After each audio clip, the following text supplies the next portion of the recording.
This is the start of my Capstone project. As you can see, I have a portable drive here. This is a forensic copy of my Dell machine. This is a forensic copy of my MacBook Pro. And currently, I'm rendering a forensic copy of this. All right, here's the computation of the hashes of the forensic copy of this drive. These are representative of the integrity of the data and the irrevocability thereof. These algorithms are proven, industry standard algorithms of hashing. No proprietary algorithms were used in this project, just the industry standards, as you can see from FTK Disk Imager. Here we are with Belina Etcher, the open source industry standard for flashing a quick USB of So from here, we will actually document the boot processes. This drive is flashed. Right, flash another, no, straight. So here we hit restart. Actually, we'll hit sleep and we'll try to go through the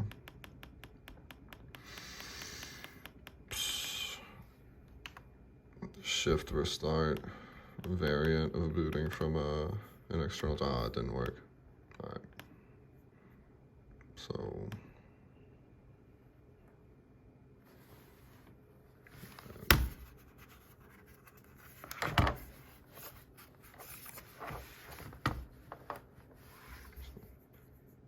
Here we have this. Oh, it's not working. All right. Shoot. So we'll shut down.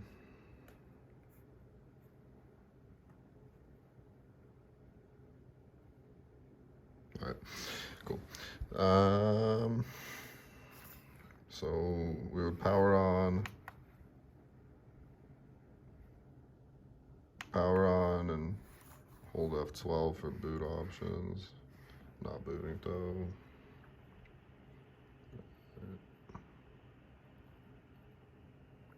Cool. So here are the booting options, right? So I may be unfamiliar with Etcher, but earlier there was only one SanDisk copy.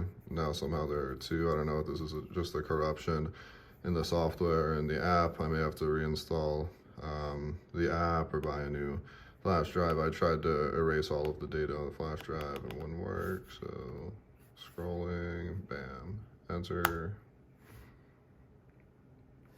No signature, incompatible secure boot. Oh, so all right, we're gonna verify if secure boot is shut off on my computer. Stay tuned, bear with me. So here I am. This is the start of my Capstone project. As you can see, I have a portable drive here. This is a forensic copy of my Dell machine. This is a forensic copy of my MacBook Pro. And currently, I'm rendering a forensic copy. Here we have support system trying to fix this disk.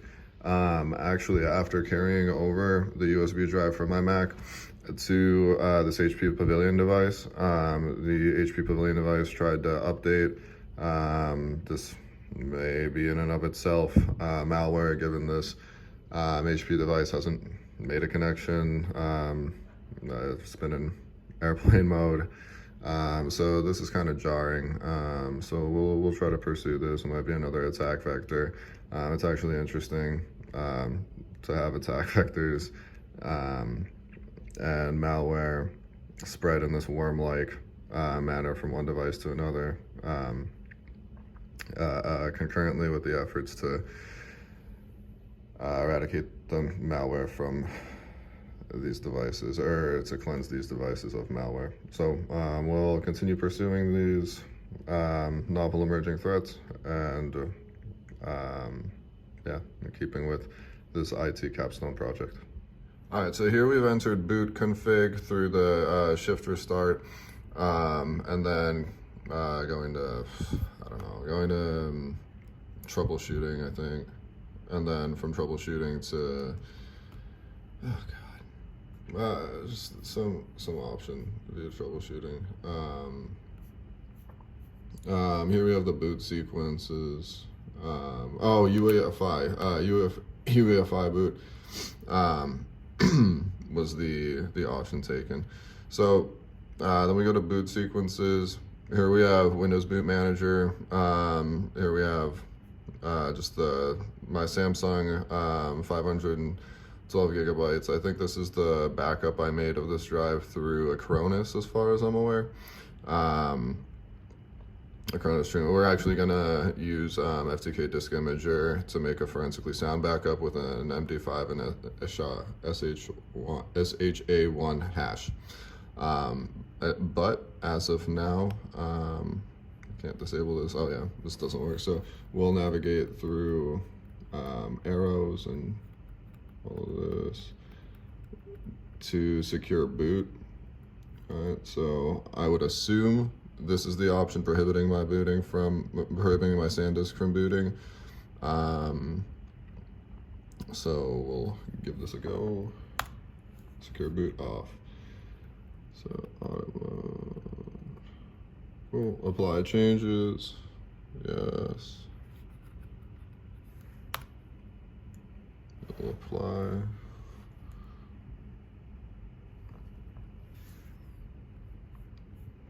Alright.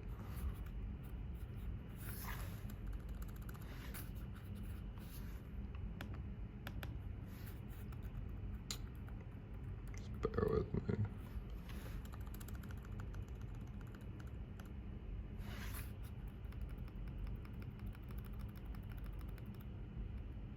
Exit.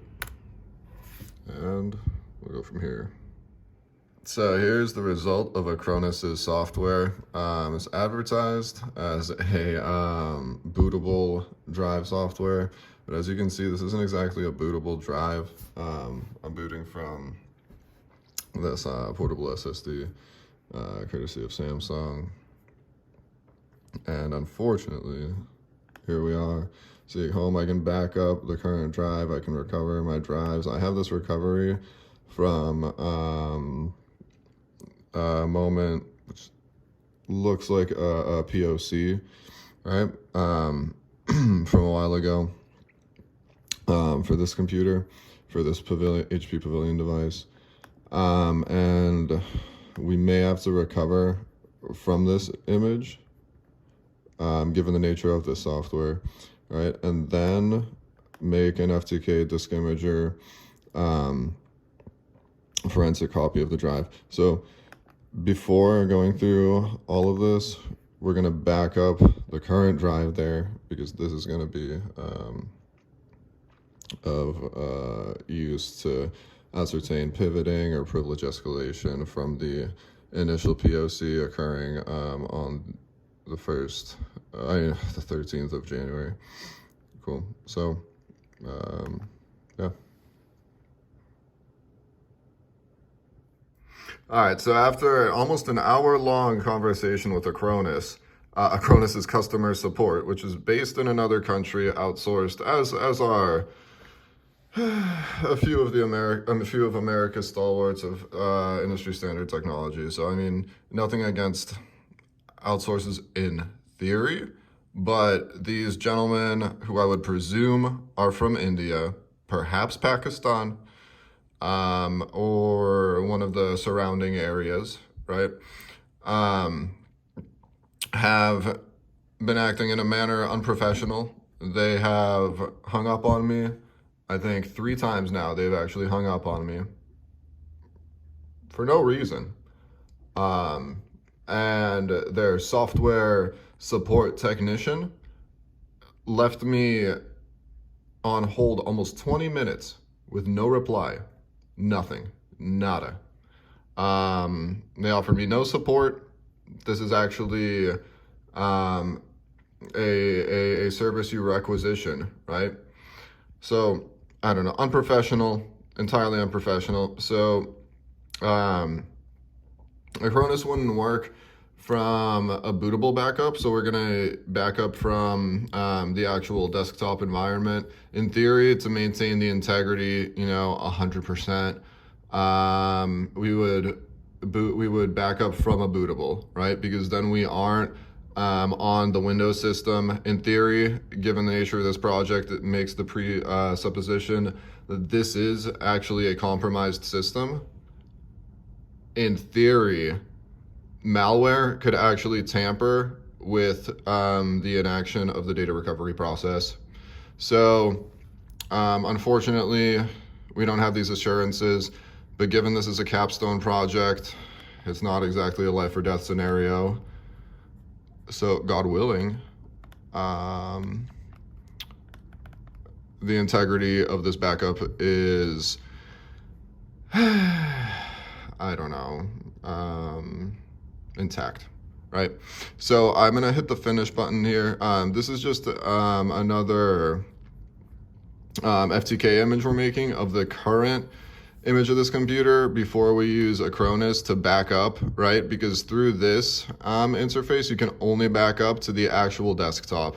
So in this manner, my backup will actually erase and partition the existent drive, right? So before we erase and partition the existent drive to preserve the evidence, right, we're gonna make a copy through FTK disk imager of this drive as is, right?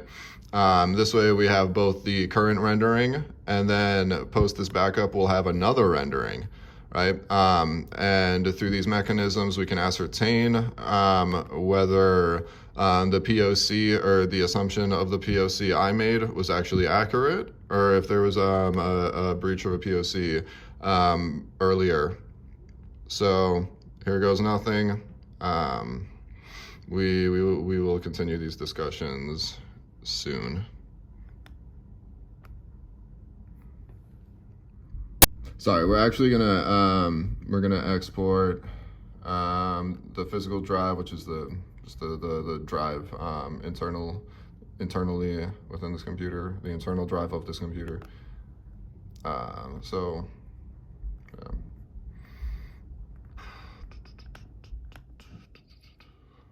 yeah. We'll put in arbitrary. Oh, we don't have to put in items there. Image destination folder. Actually, if we want to do this to the industry standard of forensics, we'll put in case number 2, right? Because the initial one was case number 1, the copy of my HP computer. Evidence number, let's write evidence number 2. All right, and these are just arbitrary numbers. They are meaningless. There's no meaning. Just sometimes a number is just a number. Description, this is an Inspiron, right? So we're gonna write Inspiron. The description for the other one was a pavilion, because it's a pavilion. Japanese word for butterfly. Examiner, I am the examiner. Notes, none.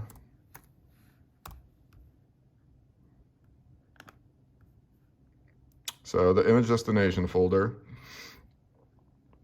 is gonna be image destination. Oh, shoot.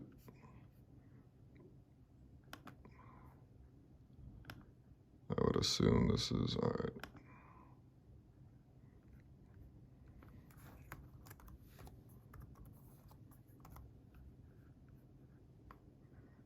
Inspiron,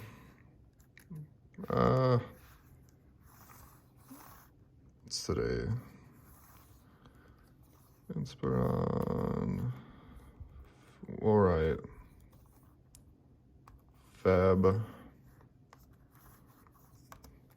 10.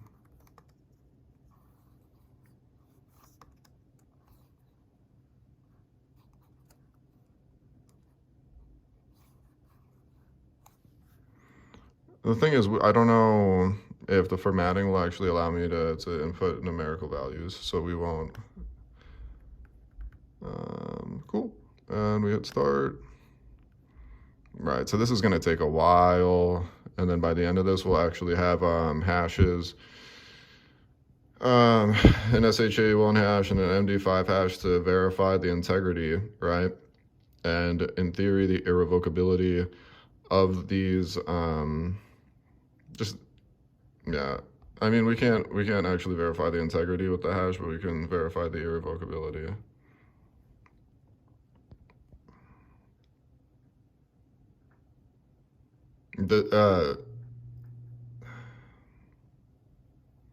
In theory, like really advanced malware could emulate the hash process, but will work on the predisposition of not having been subject to attacks by APTs, right? Because APTs have access to advanced technologies. Um, I don't know, just far beyond the realm of those I should be worried about in this college project. All right, so, all right, here we'll sign off, and when we actually have the hash computation, I'll be back. All right, so the next step in our process, while Acronis True Image, while FTK Disk Imager makes a backup drive, is to start the process is necessary to enact ChipSec. Now, ChipSec is a tool released by Intel. The nature of my project is to provide a rendition, right? To provide a rendering of a clean boot of these compromised systems from conception to realization, right? So I'm trying to scour the entirety of my system for viruses, and all of the above. This is why having all of these forensic disk drives is so relevant and necessary, all right, to the enaction of my project. Thus, this next step is to install ChipSec, right? And then enact ChipSec. Essentially, ChipSec will ensure all of the UEFI boot processes are free of tampering, right? And all of the other system deficiencies inherent in rootkit and boot sector viruses, right? Because this is our number one. This is our number one flaw, right, in all of our systems is these pervasive viruses, right, which ensnare the boot processes, and then despite all of our efforts, right, to erase our hard drives, to enact loss preventative measures, right, to enact active anti-malware measures, right, and scanners and IDSs and IPSs and just all of the tools we use, all of these application layer tools, right? They're undermined, right, by these, I wouldn't say assembly language tools, but boot process malware. So we're going to attempt to verify through Intel ChipSec the integrity of our boot processes. And this is really pertinent to Western Governors University, right? As is my theory of a lack of the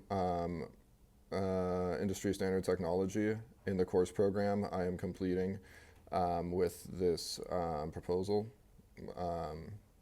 with this Capstone IT project. This is something which wasn't given to us. I think the only reference, as far as is my knowledge, was in the Emerging Technologies course, where we were offered, in Emerging Technologies, my professor was Dennis Dow, right? And he was a little ignorant and a little combative with me as to the definition of industry standards. Right, he backs Wireshark, right, as an industry standard PCAP tool, but Wireshark with no IDS implementation is just absolutely absurd and unfathomable, and is just a logical, I don't know, it's just illogical, right?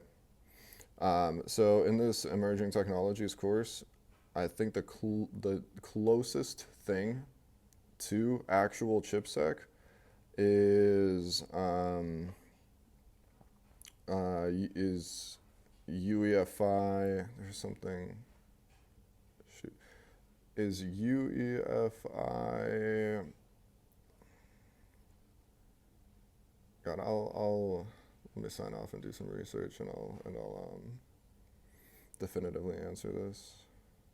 So in emerging technologies, UEFI through a signature, right? The proposal was the verification of UEFI through a signature, but to have a signature, you have to actually have a baseline, right? Prior to the POC occurring. And in our scenario, in theory, which is the goal of my, I don't know, IT Capstone to actually prove and verify and then remediate and then describe countermeasures, is baselineless, right? Because the presupposition was made by me. My devices wouldn't, I don't know, wouldn't be the subject of permeation by, I don't know, just a quote unquote threat actor, which sounds dramatic but is, I don't know, in theory, the occurring scenario. So chipsec, in theory, will allow us to verify the integrity of UEFI and all of the boot processes with no baseline, right? And in the future, as is the standard of NIST Special Pub 861. Shoot.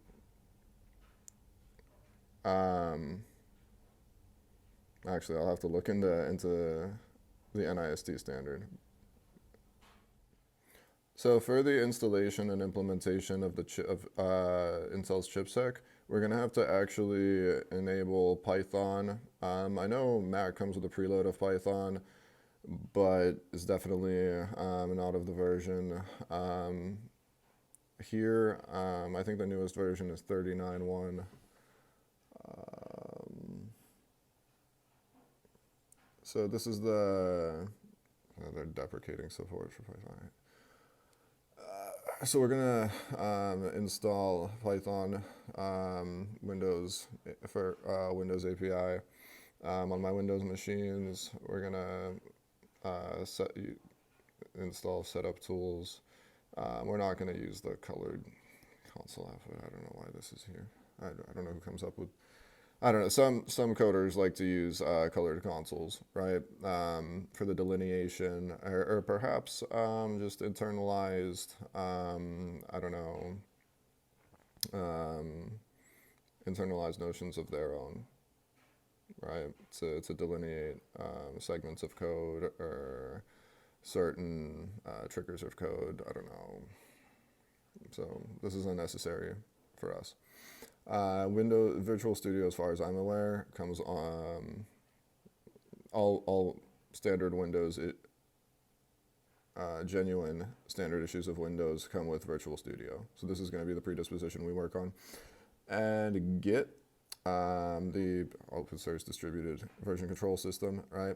I'm not super familiar with Git. I remember, so when enacting Snort earlier in emerging technologies, attempting to build Snort, the newest Snort, from source code with Git, and didn't exactly work in my favor because I didn't have access to a Linux machine. But now I'm a little smarter, a little stronger, further in my progression, almost have my degree, thank God, as soon as this Capstone project is over. And I'll actually, so I actually will build from a Git clone here, because we have to build the driver. So this might take a little while. Originally, my original proposal draft didn't have me implementing chipsec. This is a new addition, so yeah, this is kind of hampering my progress. But we'll handle this soon. So yeah.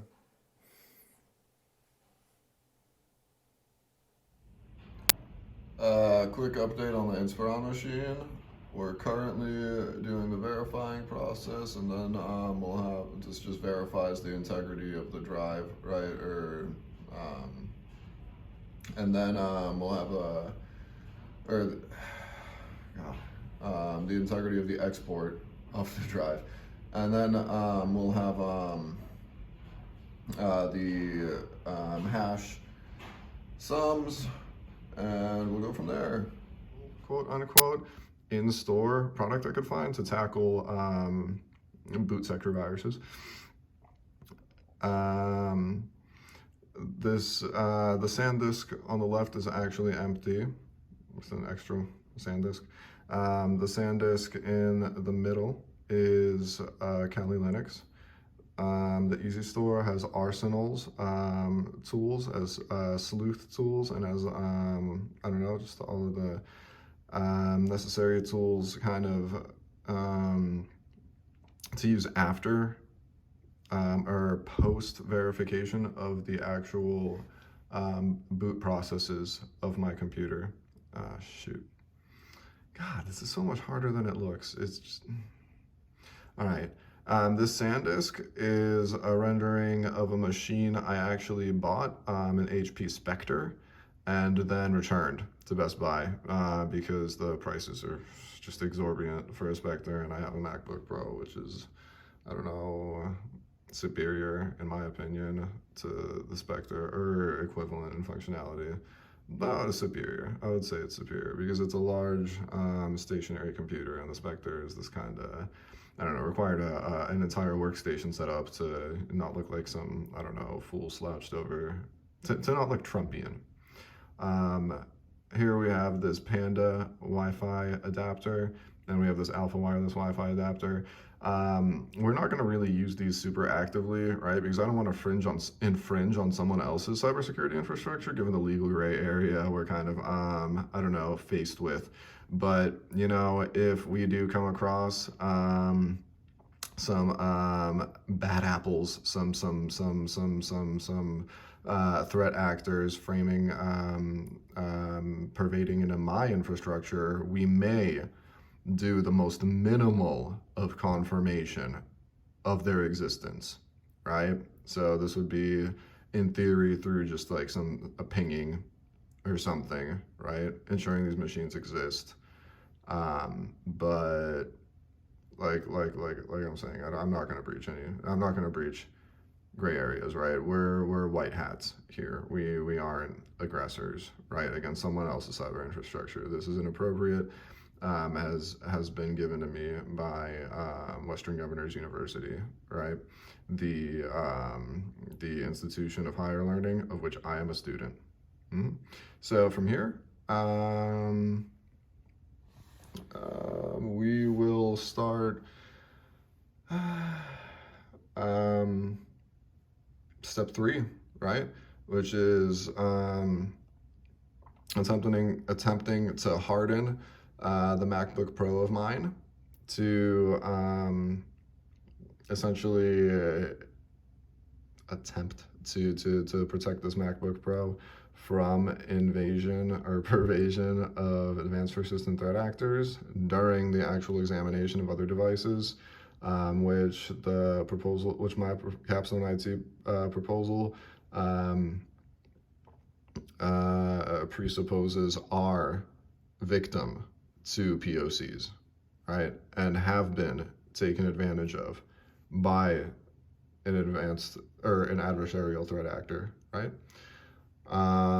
So here's to hoping, and stay tuned.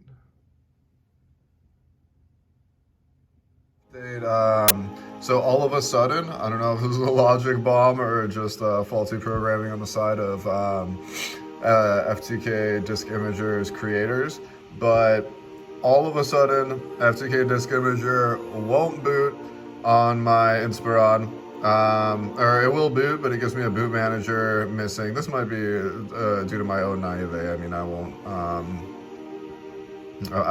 won't make comment. But now I have to recreate these raw images, because apparently the FTK raw format, the DD in parentheses, doesn't actually create one boot image as you would assume. The DD is just like, I don't know, a segmentation of raw segments of boot sectors, but you can't actually compile them with proprietary software other than Access Data FTK Imager or some other data which is only sold to law enforcement personnel, right? So we're going to use the encase format here. We're going to boot, and we're recreating the forensic drives in the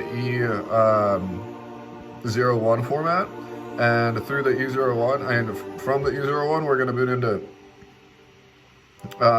freaking VirtualBox. Because VMware Fusion, the version I have, won't actually allow you to convert in E01 or in E1 to friggin' VMDK, which is the formattable booting, the bootable format required by VMware Fusion. So we're gonna take things from here, and yeah. I mean, I tried Kimu, which is like I don't know, like a command line interface for MacBook Pro, for Linux distros, and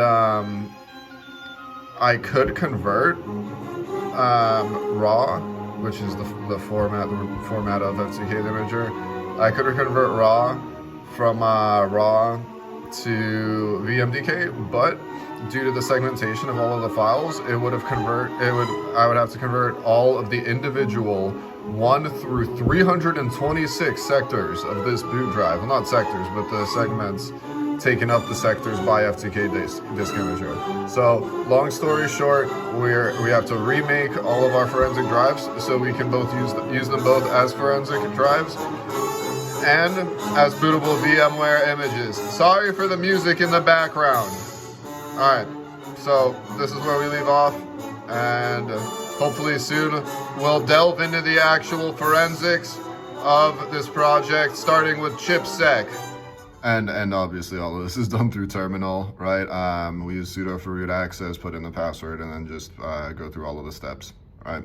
I don't know, in case. I have in my Capstone project made the claim I will issue I don't know, kind of a tutorial.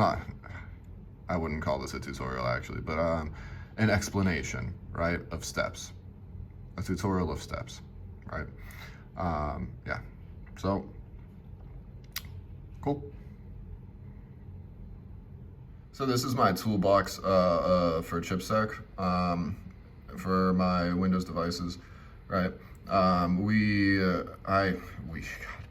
made the download from my MacBook Pro, and then I placed all of these programs just onto this USB drive so as not to spread viruses. I mean, in theory, yeah, I could have spread a virus from my MacBook Pro to this computer via the USB drive, but we're just gonna, I don't know, work on the presupposition of this being a non-issue, right?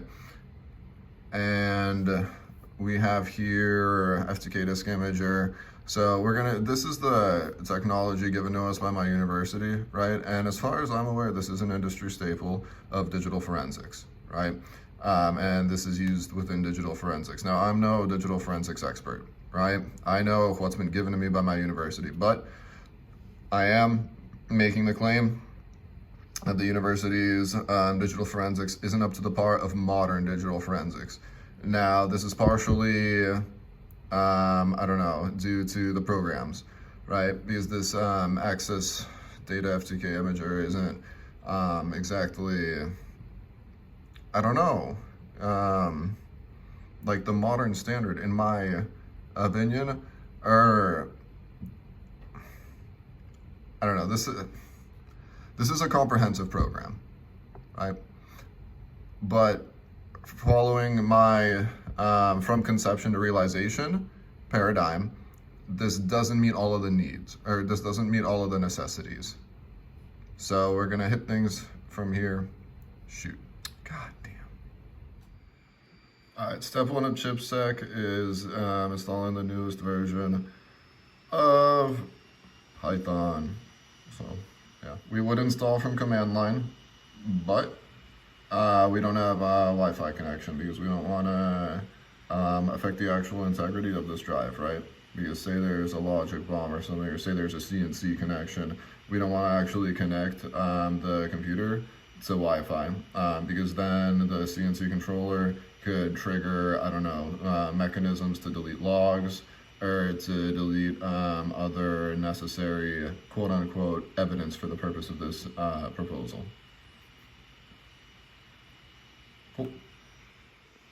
All right, guys, we're documenting this because all of a sudden pip won't actually work on this implementation of Python, and this is the newest version of Python. Pip should come with a preload, so I don't know what exactly is happening here.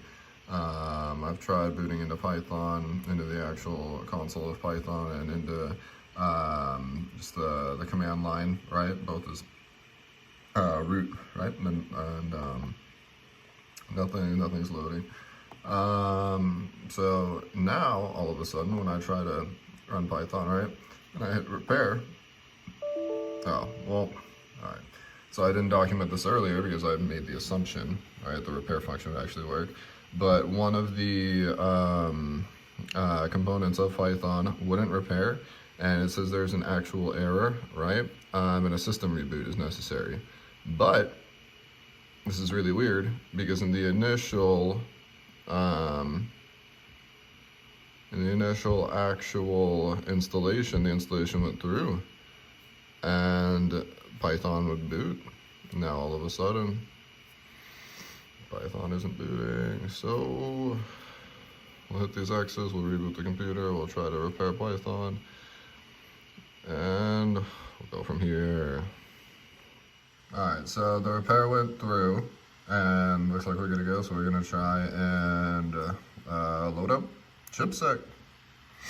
So quick update, we've installed PyWin32, and we've installed setup tools. So now, as far as Python goes, we're good to go.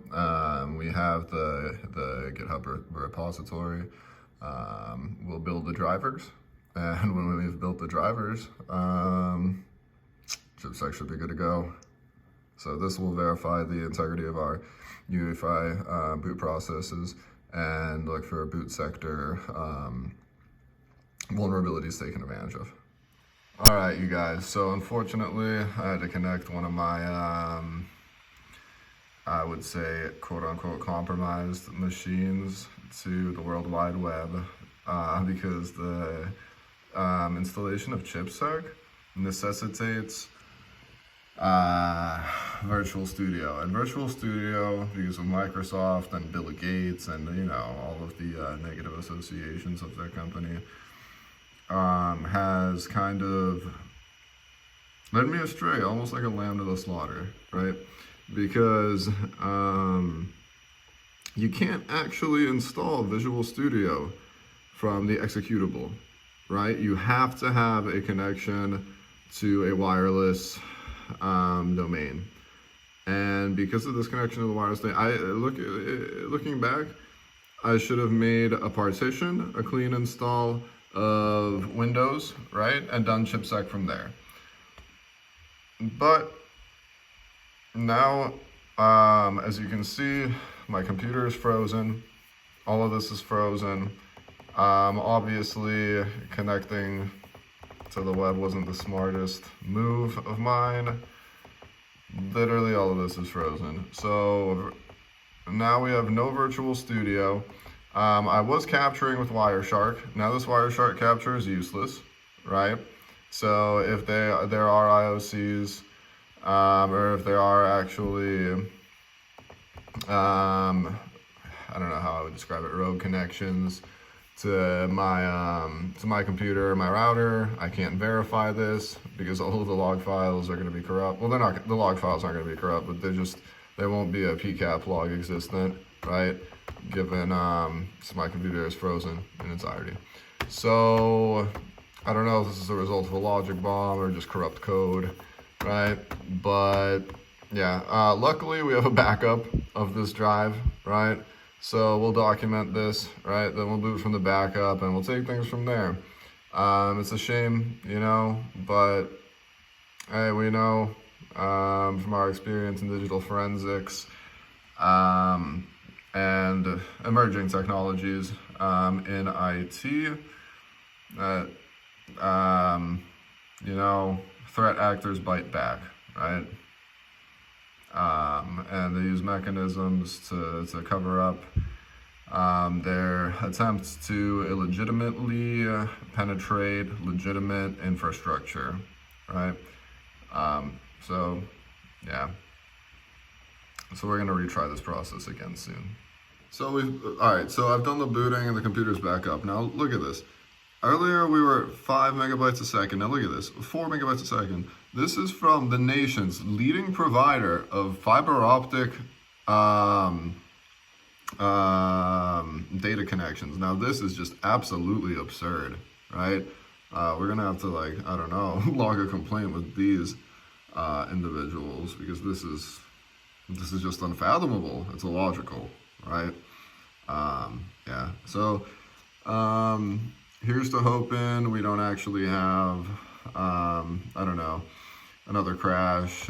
Unfortunately, we missed a really good Wireshark capture with literally topology discovery stuff, which is super weird, right? Considering we're going through, like, I don't know, a wired connection. And pretty sure SSID broadcast is off. Yeah, IPv4, IPv6 broadcast is also off. But actually, we'll have to confirm this. I may have reset. So yeah, no lie.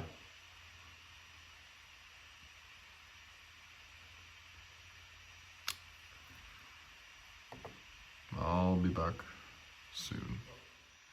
Missed it earlier, but PowerShell all of a sudden turned on with no prior input by me. And as far as I'm aware, this is against the, I don't know, standard procedures of Visual Basics installation, unless you install from PowerShell, which is another thing in entirety altogether.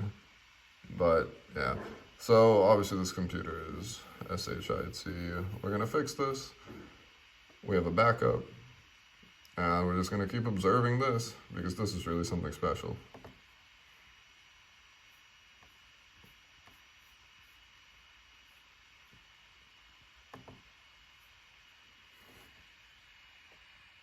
All right, guys, so we have this download, 100% download. Hopefully the Nazis over in Microsoft don't block the installation of packages, which actually looks like they're blocking the installation of packages.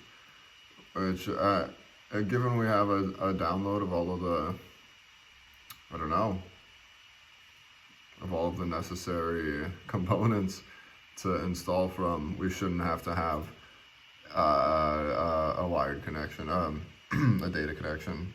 So this is just uncalled for, right? This is another power grab by Microsoft. All right, so I went to go microwave some noodles, and while I was away, my computer began to reboot. So now we're back to square one, right? I don't know how this is happening, right? In the initiation of this project, or this Capstone proposal, I didn't know I was signing up to play weird games with script kiddies, but it looks like this is the, I don't know, the penultimate struggle. This is the struggle of software programmers and IT specialists in our modern day of access to, I don't know, Kali Linux downloads and the dark web. So we're gonna try to retry here. Cool. Everything's ready. Oh, wow. Literally starting from square one. God. All right. Bear with me. Be back soon. Może być dane, ja nie знаю. Yeah.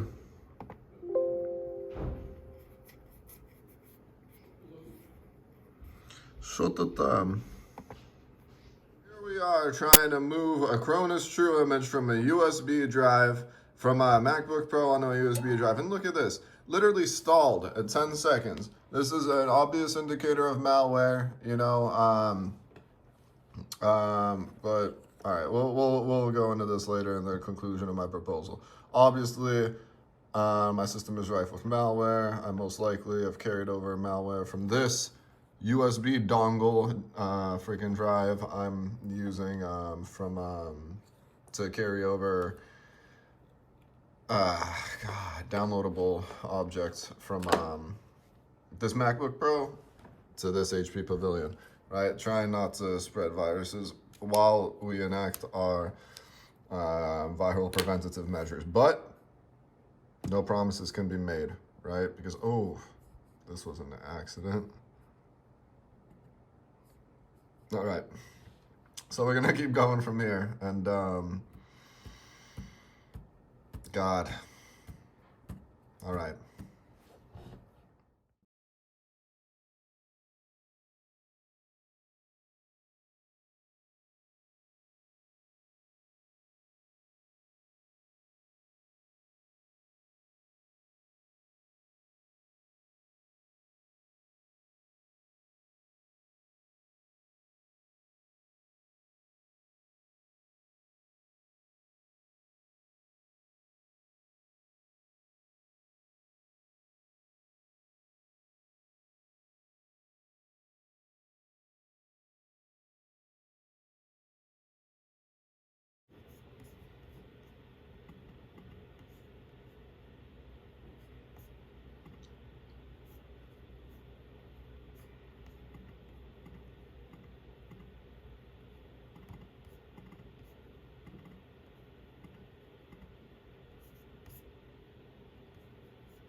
All right, guys, so we've made VMDK copies from the Inspiron and the Pavilion devices. We are actively trying to boot them, right, from these. I hate the tones and mannerisms I use within the English language, right? Like when you say right with no forethought, but I digress, right? Continuing, we have made two VMDKs. This is the Pavilion one, right? When we try to boot this, I have VirtualBox. We'll try to boot through VirtualBox, right? We hit ADD, Macintosh HD, MacBook Pro. We rifle through this. We hit the new volume. And this should have been wham bam, you know, thank you, ma'am. Open, right? Nope. Failed to open the disk image, right? Went through an integrity check. No issues, right? I assure you. And we hit the VirtualBox backup, and nothing will boot, right? The error message through Google brings up no results, no queries, nothing, nada, right? So continuing, right? Perhaps this is the software, right? So we hit up another virtual machine software. Now this is really reliable. This is the industry standard, right? Objectively, right? This is VMware Fusion. VMware Workstation is the Windows equivalent, right? So we'll minimize this. This was an accident.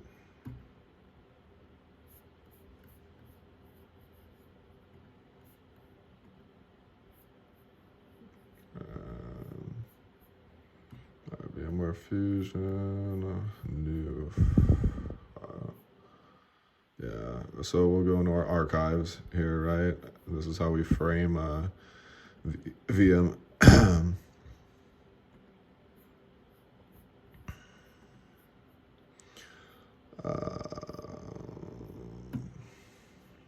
So we don't have an ISO actually. So this is going to be, most likely, this is going to be how we actually enact these drives. We're most likely going to have to go through disk utility.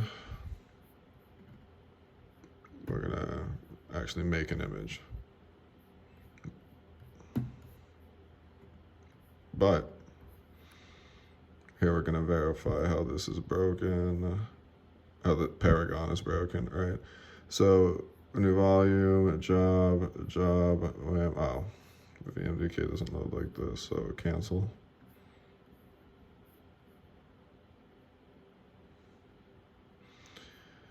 Use another disk or disk image.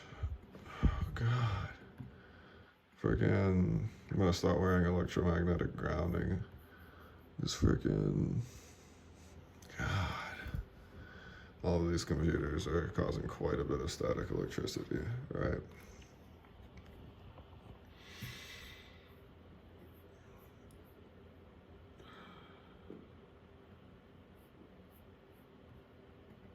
My dendrites are literally a fire.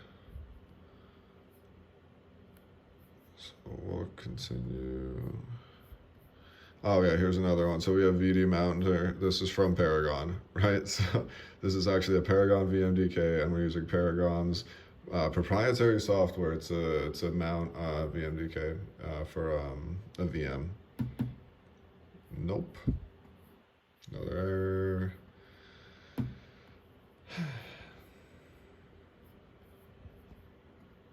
And then with VMware Fusion.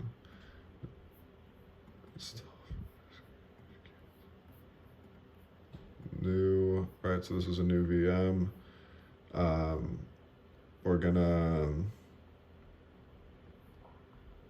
we should install from a disk or image, right? And the VMDK is an image format, but it's not showing up. So earlier, we were able to make a backup from this. So let me try to just go into Finder. Here we are. Is the VMDK? Bam. No, I'm not sure exactly what's going haywire here. Damn. All right.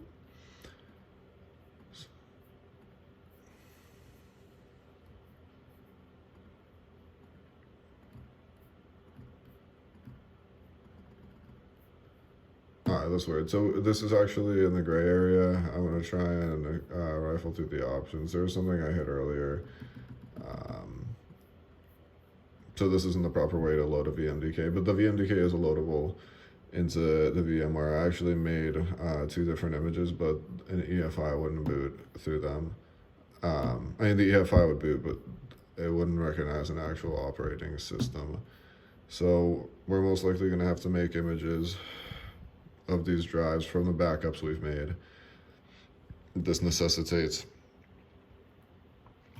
another, I don't know, another terabyte hard drive most likely.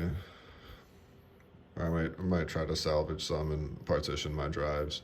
Right, this would be the logical decision. But in the nature of forensics, right, if we want to maintain the standard of digital forensics as we learned in our digital forensics course, we're gonna have to buy another disk drive because we don't want to partition disk drives if we want to use them as an actual item of evidence within a court of the law. In this case, this is a student project, right? This is a capstone proposal, so like I shouldn't actually have to worry, but as by the terms of the capstone proposal, in theory, I would have to follow the standards of, I don't know, digital quote unquote forensics. Yeah. So this is where we are. As soon as I show you the results of the a Fusion VM boot, you'll know it's most likely some kind of corruption occurring with the Paragon. Um, but this is really weird because there's literally an integrity check. Like, we hit.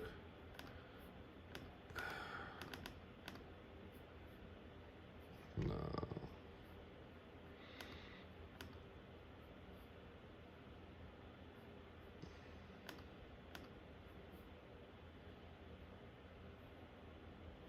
There we go. We checked the backup integrity. So all of this is verified, but this is the thing. This is a closed loop, right? Because the same program making the drive is verifying the integrity, right? So if the coding is skewed, if the coding is flawed, if there's something occurring here, you know, this in and of itself isn't an exemplar or, I don't know, industry standard mechanism of verifying the integrity of a drive. Yep. So keep bearing with me.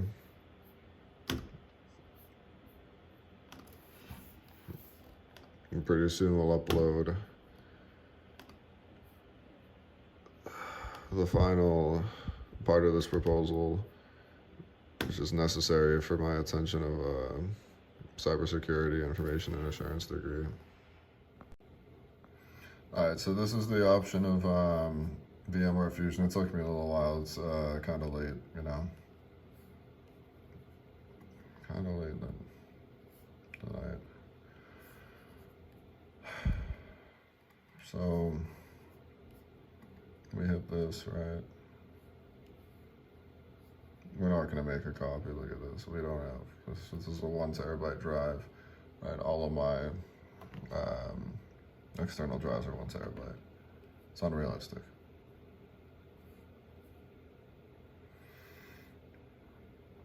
So we're gonna share the virtual disk with the virtual machine creating this, but it's gonna give me an error.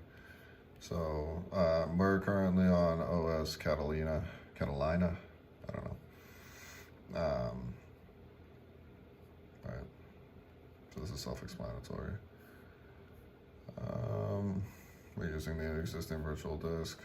As you can see, this is the VMDK given to us by Paragon. Software I actually bought in and of my own. I won't start. My computing infrastructure is literally sabotaging me as I go along. It's really something special.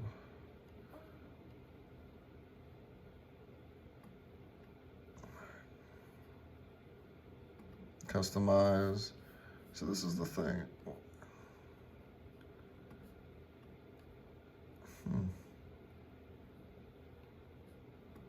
Definitely want to alter this. All right.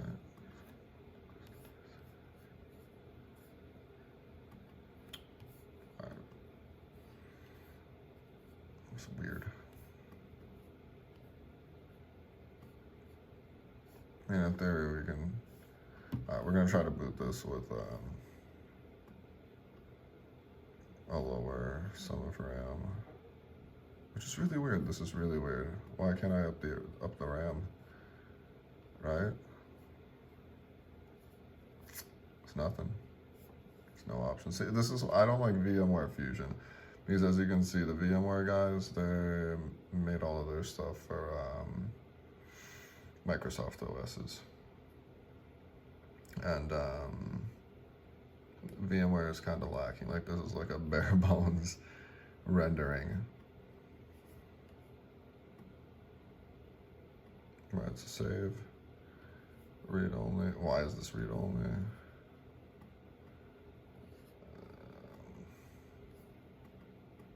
Alright. So this is a little weird. We're given a read only system error when earlier we were given an error of an entirely different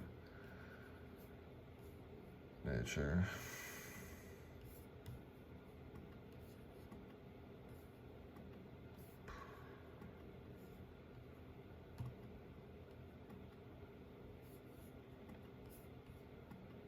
Alright, so continue bearing with me, and if I'm lucky, we'll figure out this discrepancy from the norm. Just to verify all this, look at this. And bear with me, I'm super tired, right? Sleepwalking here, but my plan was to finish this proposal by the end of the month. Yeah, not gonna happen.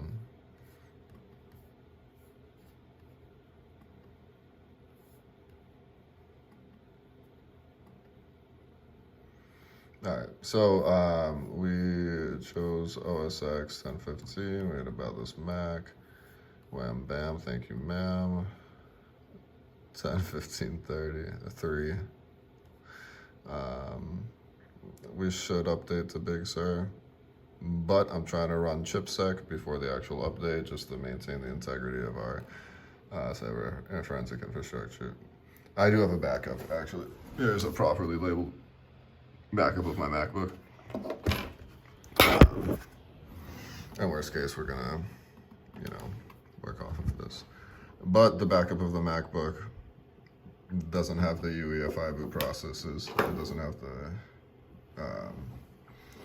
we don't have the capability to run chipsec on the backup, But if chipsec happens to just, I don't know, completely break my computer, which is a warning given by Intel, then we will go into the backup, take things from there, So here's 10:15, right? Continue. We'll go back actually if there's another. Nope, we don't do triads, right? So we only have the dual.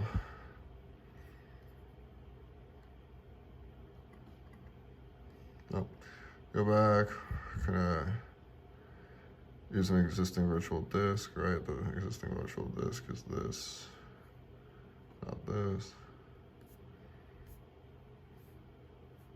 Where'd this disappear? It's virtual machines.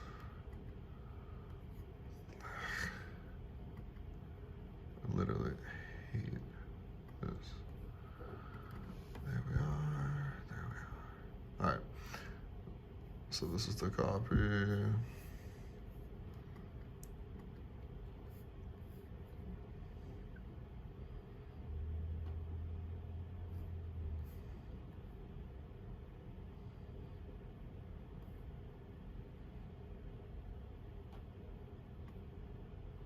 This isn't something we should actually have to worry of, but I'm gonna, just to troubleshoot in case there's errant programming somewhere with the sharing this virtual disk with the virtual machine, then we're gonna take this away. But there is no virtual machine currently in use of the disk, right? So this is a non-issue.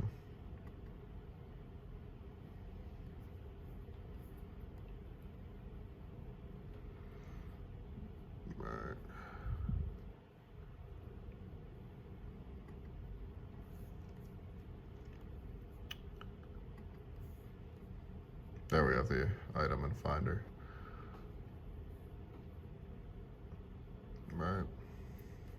So this is the thing, customize should give me options to actually alter the memory, both the physical memory and the temporal memory. Somehow. This isn't giving us this option, right? And this is the weird thing. And this is, as I was saying, perhaps a falsified rendering of VMware Fusion, and compared to VMware Workstation. And look at this. You can't. How do I remove this toolbar? This is just shoddy coding, right? This is just this is an embarrassment from one of the stalwarts of American infrastructure. Again and again, I've come across past embarrassment of critical American cyber infrastructure. Number one was chipsec programming, which they actually imply is flawed, right? They write, if you can boot this with no errors. This lingual syntax presupposes failure of the booting of their system. So it's unprofessional, but not only is it unprofessional, it's actually jarring and it's scary that our professional programmers would place something like this into the public sphere, right? It's a slap in the face of America. So we're gonna hit save, right?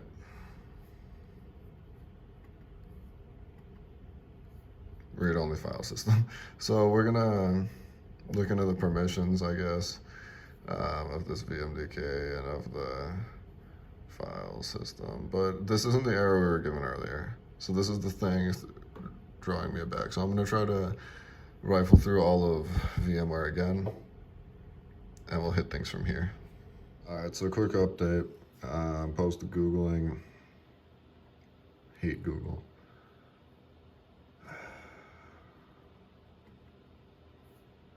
Monopolistic practices. All right, post Googling, we have ascertained, I have ascertained, I use the collective we, because I think we as a humanity are a collective, right? So, continuing here, Mac apparently only has read-only permissions, quote unquote, when we try to connect to an NCFS file system. NCFS is, I think, it's the Windows proprietary standard of a file system, right? I have a ton of certifications, and I know all of the file systems, but somehow this isn't coming to mind. Most likely because this is midnight. Been up from the break of dawn. The time, yeah. Wow. Time flies. So this new volume is 400 and something gigabytes. So in order for Mac to actually read an NCFS, the NCFS would have to be on the drive, right? But this is rendered moot because this drive is so large and we have no memory on the Mac. So I would have to buy another drive, place all of the files from my Mac onto the other drive, and then erase all of the files on my drive. Because this is a terabyte drive. This is this was the industry standard in 2020 of a MacBook Pro. Like, this is literally the top of the line. It's 16 gigabytes. Although this computer's also been having a plethora of issues, which we're trying to ascertain with the chipset. Like, if we just, this is kind of a digression, and this is part of the stuff we're going to tackle as soon as we have these VMs up in working condition. Shoot.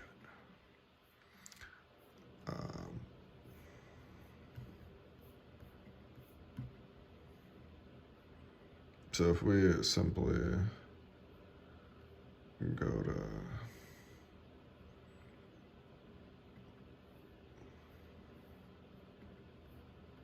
where is this?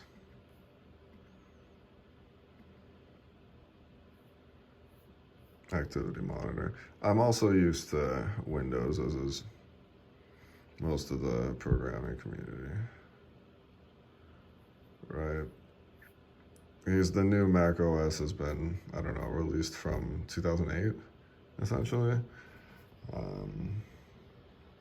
Really irresponsible of Apple, actually, because there's no backwards compatibility for old Apple programs.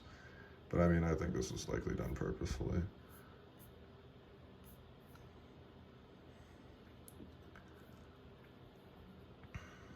So we go to Activity Monitor, and as of now, actually, there's 8 gigabytes of memory used.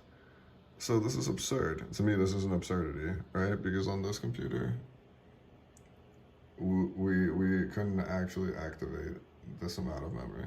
This computer is actually unable to um, actively encapsulate such a sum of memory, right? So this is absolutely jarring. It's just mind-boggling that my computer is running nothing. Look, Wireshark isn't on, right? Actually, we'll save this capture. Um, I have captured a plethora of suspicious activity, and we're gonna run all of this through IDSs, Snort, and Kismet, which are really weird names for IDSs. I think Kismet is like Hebrew for fate or something, and I think Snort, right? Their emblem's a pig, so that's just disgusting. All right, so cap. We already have a cap from earlier.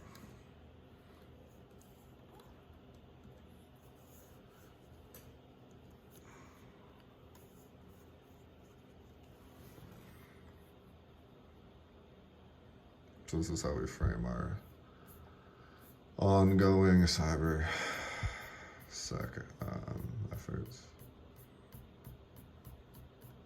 All right, and look at this.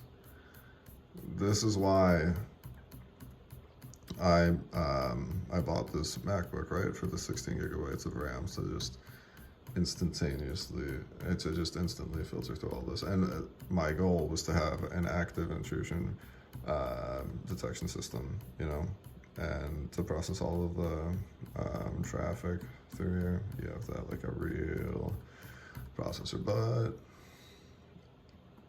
this didn't happen. So yeah. All right. But yeah, so it's suspicious to me this sum of memory is used. And sometimes, literally, almost the entirety of my physical memory is used by my computer with no programs running, right? No programs running, just these latent memory drainers. It's like they're little bats, or ticks, just kind of stealing my computing infrastructure. Look at this, like, all right, we have Windows Server, Chrome Helper, right? Chrome isn't doing SHIT.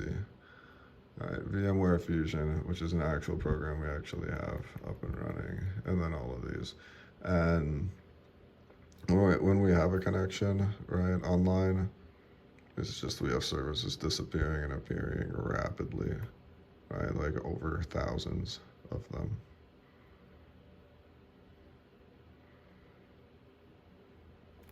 Not services, but all right.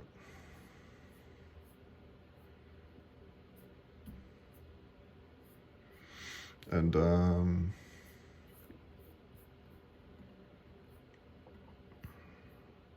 yeah, there's some other suspicious stuff, some more groups. I think some of my apps, I used to have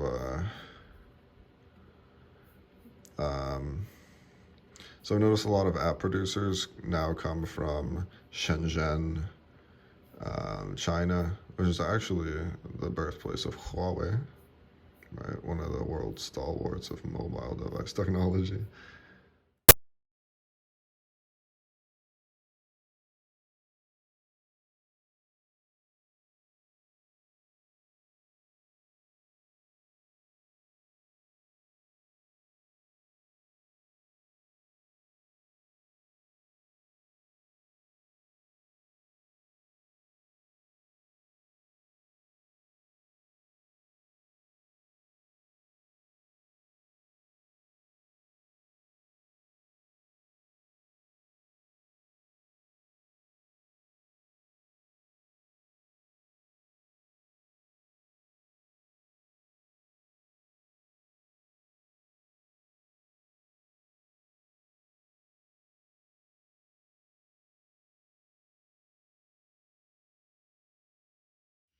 And given the purpose of my Capstone project is the implementation of industry standard technologies, um, given in my opinion, having read books issued by the publishers of industry standard technology. WGU's instruction is below the standard. WGU's instruction is fine, but WGU's practical assessments are below the standard of modern industries, modern cybersecurity, infrastructure industries, and the programs driving innovation, right? So this is the crux of my project. This is essentially my thesis. So this is the thing I'm trying to prove. Unfortunately, I'm kind of having to, play catch up. So, super. We'll take things from here. Windows developer, WDK, SDK, the setup, and freaking Visual Studio, over to this Dell Inspiron computer. As you can see here, we're still having issues actually making the VM from the VMDK. Now this is most likely, as I was saying earlier, the IDE to the SCSI, or just the configuration file, because the configuration file isn't in the format VMware Fusion presupposes you have. I may have to install VMware Workstation, which is also, it might be necessary. It might have been necessary from the start, right? Because this is the actual penultimate program, right, for VMs. I don't actually have to use VMs for this. I can just boot up Kali on one of these computers and then use the other tools I have over here on my flash drives to ascertain the root causes of these issues. The VMware was something I'm not super familiar with. If I download, obviously I'm familiar with VMware. If I actually download VMs, this is a Microsoft VM, there's no issues here, right? But making a VM from a raw disk, right? Somehow the software keeps sabotaging me. So this is easy. This is some stuff you just literally download a VM, load the VM to VMware, and there you are, right? With Kali, it's a little bit tougher, obviously, because you have to configure, but the configuring is also elementary, right? It's an elementary setup. So let me shut this off. But actually making a VM bootable has been surprisingly difficult, right? And I followed all of the steps. I've used various software. I don't know if it's just this configuring. Just let me plug in, oh shoot. So if we look here, if we hit up new volume, here we have this VMDK, but here we have the configuration, right? And the configuration is necessary to actually enact this, to bring to fruition this drive. To boot this VM, Jesus. We're trying to locate the boundary of eloquent expression and utilitarian language, right? Because we live in a society where we love to question the intelligence of others whom we know nothing about. Yeah, all right, so we'll continue from here. Pretty soon, I don't know.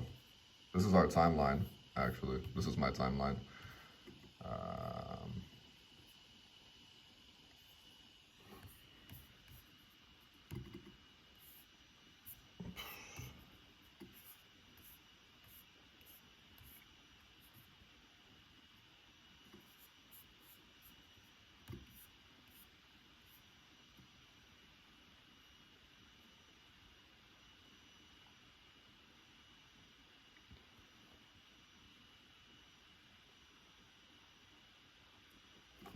So my college required me to write this as a quote-unquote actual proposal by the terms of their, I don't know, proposal stuff.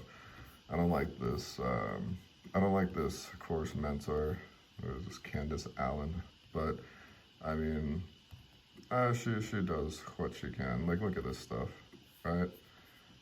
Like, she told me to just essentially just BS the entire thing, and super confused, right? Like, is this actually a project? Like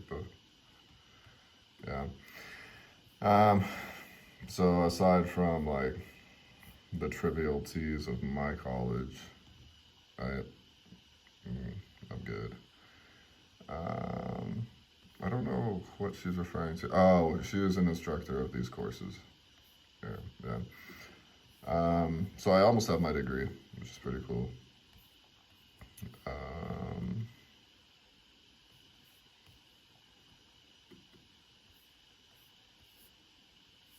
Yeah. So I don't know what else to say. Obviously, this computer is really slow. I don't know why. When we go into the processes, this is maybe, I don't know if this is actually an IOC or no. Oops. But here we go. Shoot. Alright, cool.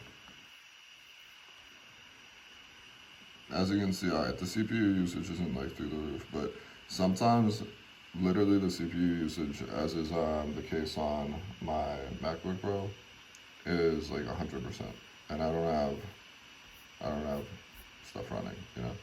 Like I don't understand. Like if I was also, you know, I don't know, like booting a VM of freaking Call of Duty or something, or Counter-Strike, right, on the side, but no, I